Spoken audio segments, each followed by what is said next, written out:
Inilah video rekaman warga saat dua kelompok pelajar SMP terlibat tawuran. Peristiwa ini terjadi di Jalan Batuwaraya, Makassar, Sulawesi Selatan.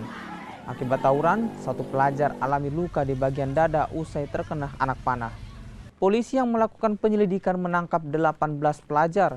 Polisi juga menyita sejumlah anak panah dan pelontarnya, handphone dan juga 2 sepeda motor sebagai barang bukti. Dari hasil penyelidikan polisi, tawuran pelajar ini terjadi setelah sebelumnya kedua kelompok pelajar terlibat saling ejek. Kasus ini pun diserahkan ke Unit Perlindungan Perempuan dan Anak Polrestabes Makassar. Pelaku penyerangan di SMP 8 di Jalan Batuwaraya. Itu mereka memang sempat tawuran?